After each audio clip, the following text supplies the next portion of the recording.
Arquivos paroquiais no Arquivo Distrital de Santarém. 5 séculos de testemunhos documentais. A par dos arquivos judiciais e notariais, os arquivos religiosos, produzidos não somente por entidades eclesiásticas, assumem relevo no acervo dos arquivos distritais. As razões históricas são conhecidas. A 3 de setembro de 1759, Sebastião José de Carvalho e Melo assina o alvará que decreta a expulsão dos jesuítas e confisca os seus bens a favor dos próprios da nação. Mozinho da Silveira lavra o decreto de 17 de maio de 1832 que procede de igual forma para alguns conventos dos Açores. Joaquim António de Aguiar, o Mata Frades, redigiu o decreto assinado por Pedro IV de Portugal a 28 de maio de 1834 em que se declaram extintos todos os conventos, mosteiros, colégios, hospícios, sendo os seus bens incorporados na Fazenda Nacional. O decreto de 18 de fevereiro de 1911, ao instituir o registro civil obrigatório, determinou que os livros de registro paroquial fossem transferidos para as competentes conservatórias do registro civil, com a finalidade de atestar o estado civil dos cidadãos. O volume de documentação integrada na Fazenda Nacional criou a necessidade de depósitos descentralizados.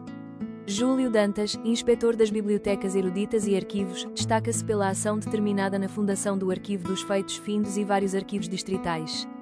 Procede a uma reorganização dos serviços de bibliotecas e arquivos e, pelo decreto de 18 de março de 1911, lança as bases para a criação dos arquivos distritais, que deveriam incorporar os fundos manuscritos originais das instituições religiosas e monárquicas do país, bem como os fundos dos arquivos da administração local e de alguns serviços do Estado. Pelo decreto de 18 de fevereiro de 1916, Júlio Dantas cria um arquivo com sede no extinto Paço Patriarcal de São Vicente de Fora. Considerado anexo ao Arquivo Nacional, era denominado Arquivo dos Registros Paroquiais, Registro Civil. Administrativamente dependente da inspeção das bibliotecas eruditas e arquivos, era destinado à instalação de todos os livros de registros paroquiais incorporados nos termos do Decreto número 1630 de 9 de junho de 1915. A primeira série da revista, Anais das Bibliotecas e Arquivos de Portugal, é o testemunho mais imediato das orientações políticas em torno do património documental do país durante a Primeira República. A quantidade de documentação incorporada e as estratégias para a sua salvaguarda são-nos relatadas em vários relatórios de que destacamos os assinados por Godofredo Ferreira, Augusto de Castro e Vasco Valdés. Valdés caracteriza a incorporação dos cartórios paroquiais do país, justifica a necessidade da recolha pelo avançado estado de degradação que apresentavam os documentos e relata o bom acolhimento que tiveram na reunião desses livros considerados por muitas paróquias inúteis e, consequentemente, votados ao abandono. Excelentíssimo Senhor, a situação e estado em que a maioria dos livros se encontrava era deplorável, sendo esses livros inúteis nos cartórios, eram atirados para o canto, como velhos. Uma simples vista para as estantes do Arquivo de São Vicente bastará para constatar a necessidade da sua recolha. Muitos há que se conseguiram salvar, mas outros vieram, ensopados em água, com as folhas destroçadas. Apresenta ainda os mapas das incorporações organizados por distritos, concelhos e freguesias com a discriminação dos números de livros recolhidos.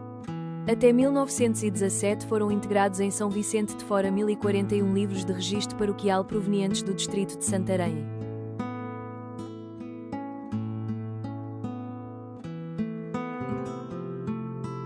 O que se entende por registro paroquial? É geralmente compreendido como o conjunto de registros de batismos, casamentos e óbitos elaborados pelos párocos de cada freguesia. Exerciam a função de controlar as práticas religiosas e os comportamentos sociais, assim como provar. Nascimento, calculado com 8 dias de antecedência, no máximo, do ato batismal, e de filiação. Casamento, para as consequências futuras, incluindo novo matrimónio, de administração de bens conjugais e de herança. Morte, para efeitos de casamento do cônjuge sobrevivo, sucessão de vínculos, senhorios, cargos e bens hereditários e comprovativo de enterro católico. Outros dados poderão estar vertidos nestes livros, de que o livro de registro de óbitos da Atalaia é exemplo. Além do registro de defuntos, encontramos dados relativos à administração da fábrica, abertura de covas, tomada de posse de párocos, visitações ou a disposições testamentárias.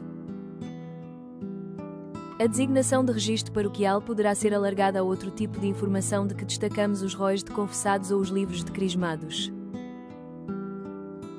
A obrigatoriedade do registro paroquial remonta ao Concílio de Trento que, a 11 de novembro de 1563, aplicou à Igreja Universal o cumprimento obrigatório de registro de batismos e casamentos em livro próprio. Diz-nos o capítulo 1 da seção 24. Terá o pároco um livro, no qual escreverá os nomes dos esposos, e das testemunhas e o dia e o lugar em que o matrimónio se contrai, cujo livro guardará em seu poder com cuidado.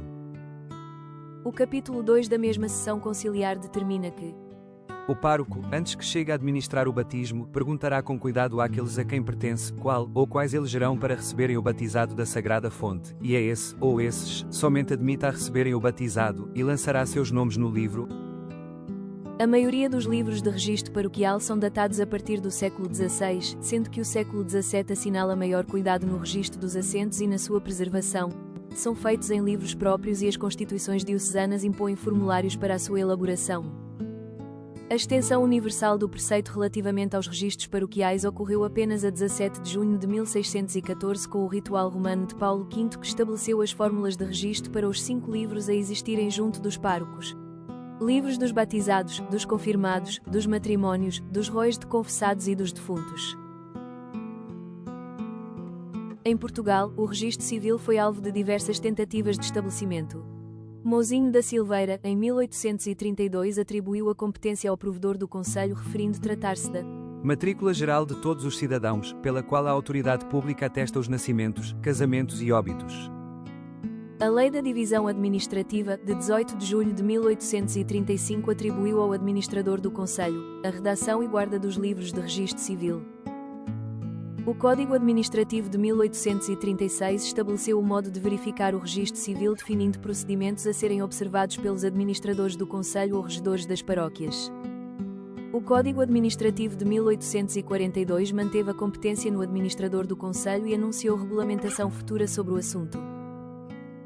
Apenas em 1859 o governo uniformizou os formulários através de diploma régio assinado por João Batista da Silva Ferrão de Carvalho Martins, ministro e secretário de Estado dos Negócios Eclesiásticos e de Justiça. Com a portaria de 8 de outubro de 1859 foram publicados os modelos a observar, num claro reconhecimento que as resistências de um país católico aconselhavam uma renúncia ao registro civil e ao reconhecimento das vantagens de continuarem a ser os párocos a assegurarem essa função. Embora pelo decreto de 28 de novembro de 1878 fosse regulamentado o procedimento para o registro de não-católicos, apenas em 1911 o Governo da República retirou aos assentos paroquiais, lavrados a partir daquela data, os efeitos civis que até ali tinham tido.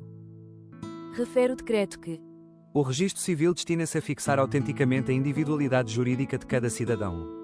É obrigatória a inscrição no registro civil dos nascimentos, casamentos e óbitos. Os factos mencionados só poderão de futuro provar-se pelo registro civil, sendo nulos e sem valor jurídico quaisquer outros assentos lavrados acerca deles.